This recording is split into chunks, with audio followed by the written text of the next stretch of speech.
everybody. Say welcome back to the ladies and gentlemen, Jeff. Welcome back, everybody. Welcome back, everybody. Don't start showing appreciation now. You bunch of bastards. Ah, you bunch of bastards. You think you're great, but you're no great. Dingo baby. My first guest tonight is a very talented actor and musician. Sort of. No, yes. He's really very, very nice man. Very clever, very good, lovely hair. Good friend of the show. Please welcome Adam Goldberg, everybody.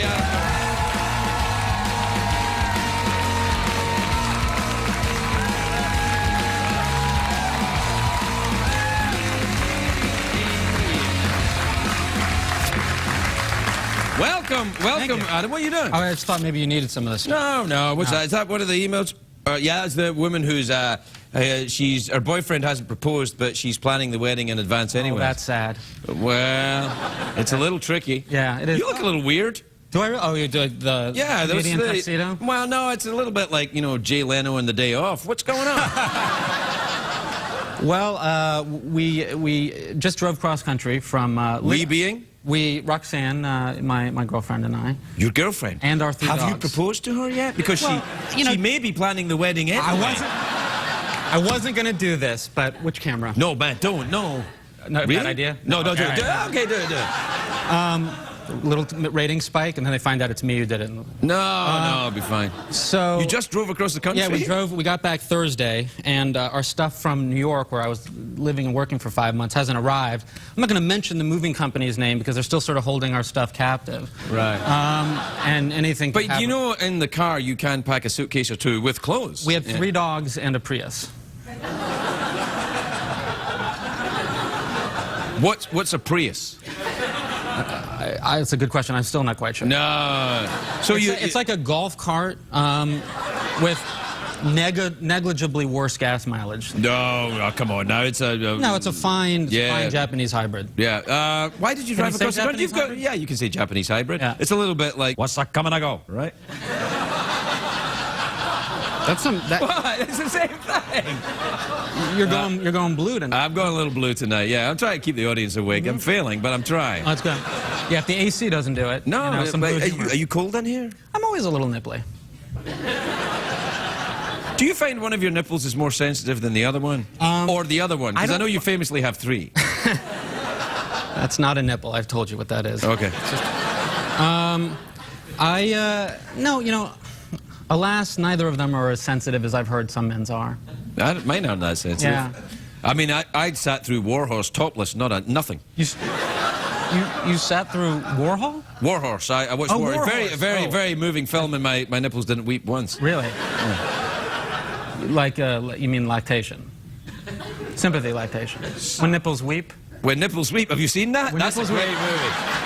When nipples weep. It's fantastic. Kurosawa, isn't it? You love the art house movies. I do love the art house films, and it was huge at Sundance. I was going to ask, why did you drive across? But because they wouldn't pay Roxanne for has a gigantic dog, like 95 pounds, and she doesn't want to put him in the cargo. Oh, I have that same problem. Yeah. I have a large 120-pound dog. Really? Yeah, but I was thinking of just giving him a hat and a ticket. That's what we said. We said like a little a pipe and like a Sherlock Holmes hat. Yeah. And just get him on the plane. Well, you can't. But or you do the and just say that you need the. I mean, that's not nice. That's not. You can't. Yeah, cut that later. But you can't say that it's a special needs dog, and I get very anxious when I fly. So I thought perhaps, you know, I needed Ludlow, you know, when I flew. Right. Ludlow's the name of the dog? Yeah, Ludlow's the name. You named a dog after a small town in Vermont? Well, actually, I didn't. Roxanne named it after, I believe, a street where she used to. But that's we're getting way off track. No. I think the track we should be on is Roxanne. I've never met Roxanne. You met her in the hallway. Well, okay, I only met her once in the hallway. So you met her the last time I ever smoked on this show, I believe. I mean, not on the show, but prior to the show. Oh, that's right. Was that your last cigarette? It was my last cigarette ever, but it was the last time I was on your show. Well, when was the last time you had a cigarette? Well, strictly speaking, I quit 2 years ago, and the last cigarette I had was about 1.5 years ago. So strictly speaking, you stopped a year and a half ago. Yeah. Well, I had like 5 little breakdowns, and I couldn't even finish the cigarette. You know, I sort of I kind of wanted to start again. Right. And it didn't take. What about the electric cigarette? I tried that. Yeah, how is it? Well, when it dangles from your lips, it just falls, you know, falls too heavy. It's weighted funny, so, because part of the thing with smoking, I didn't like smoking, but I smoked for many years, just because I didn't know what to do with my hands. My fingers were sort of naturally kind of, you know, You can make friends if you do that. Yeah. And so I was sitting like this anyway, but you put a cigarette in there, and then it made sense. Or, you know, when it dangled. But this thing, you couldn't dangle. You couldn't look cool. I didn't look that cool. Anyway. Well, no one's going to look cool with an electric cigarette. You No, just I know, look like that's an the thing. idiot. And also, they advertise like, and you can use it on a plane. Do you honestly think that this day and age, if you put this kind of metal rod in your mouth and some weird mist starts emitting from it, and you say, oh, no, don't worry, it's metal. It's a metal cigarette. Don't worry about it, It'll be fine on the plane. No, it's not going to work. In the middle of, you know, restaurant or something, like, you know. A restaurant? That's what you'll never get in. Yeah. You're a party of 4 and we only have a table for 6. That's what I want. You just reminded me doing that Scottish. I mean, you always are sort of doing a Scottish. Sorry, a little bit, yeah. But on the way here, we tried to learn French from some podcast. I mean, I've tried for many years. I even went so far as dating a French girl for 2 years. I remember when you dated that French girl. Yeah. And that, I mean, it was really, she doesn't know this, but it was really just a kind of, in lieu of being able to afford Berlitz lessons, she and I went out. Right, okay. But it's a tough room. But I'm very willing to tough go with room, it. yeah. You're on your own. Yeah, I know that. I'm well aware of that. You can pad that later with something from, you know. Oh, you come to the wrong place. We got nothing here, pal. Yeah. So, but it turns out, I was like, what is with this guy's accent? Is that really how you're supposed to speak French? He was French-Canadian. Very Scottish. Oh, really? Very Scottish. Oh. Yeah. I can't do a good Scottish accent. So now we're going to say, can you please find the boulangerie for me? You know, that's like the... That's a Pakistani accent. You still have Pakistan. Jeff, did you hear that? Don't go... I know. Don't go... What the hell, man? Don't go on a talk show and do an accent and then not do an accent, right? Oh, with your weeping nipples. You with your weeping nipples. He's better like programmed lately. Oh, like, he's got a much greater facility for language. He's the only one in a 20-mile radius that likes me. It's incredible. But you can really kind of, he's a proper sidekick. Now. He's a skeleton robot. Yeah. I mean, I don't need your assessments, Goldberg. Yeah. I don't even think he's ever referred to me by name before. No. He's pretty mad at you, I think. No, he probably is a little bit. You know, you looked at with a trumpet, kind of a Doc Severinsen deal. You guys familiar with Doc Severinsen? It's really, I'm not... I don't think these guys are familiar with television. Well, it's quiet now. Yeah. Do you enjoy commercials? Do I enjoy commercials? You want to go to one? Yeah. Sure.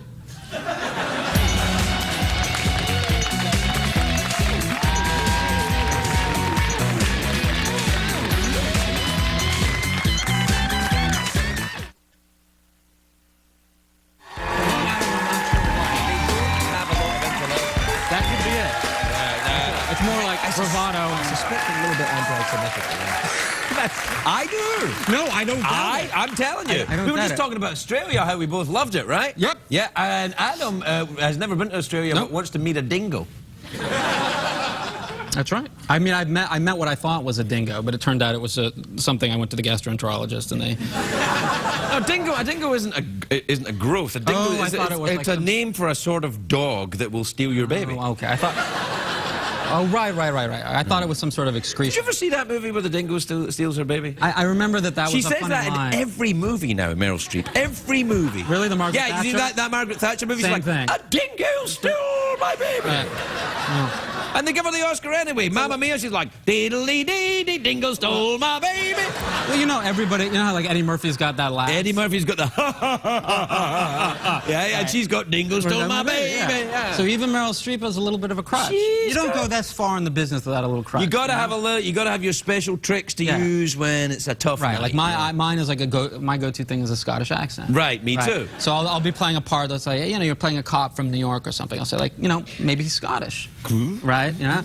And then I do this kind of Pakistani Scottish thing. And people can't quite... What are you wanting? You're going downtown. That's it now. Listen, you might have to put some cuffs on. All right. You guys have been getting away with this for too long. And then cut to Emmy.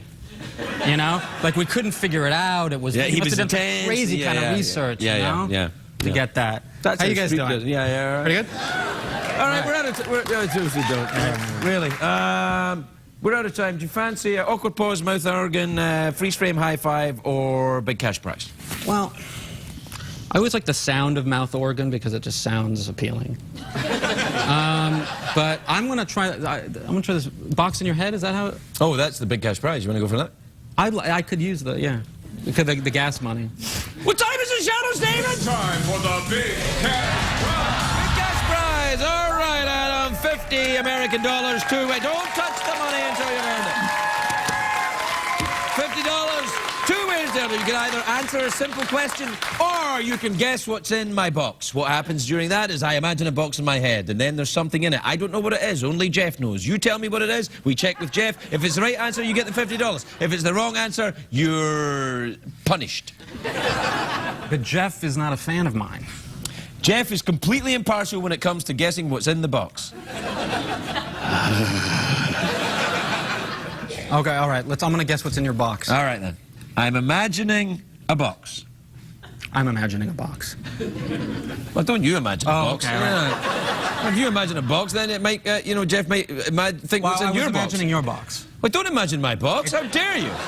Roxanne is backstage. She'll be furious. Okay, I'll imagine her box. Don't imagine. No, don't do that. No, okay. Don't imagine it. Well, because a box can be. Yeah, there can be any. But look, don't imagine any boxes. I'll do the box. Okay. All right, there's a box in my head. Okay. There's something in it. I don't know what it is. Dingo. What? Dingo. Dingo? Dingo is correct. Oh, very nice.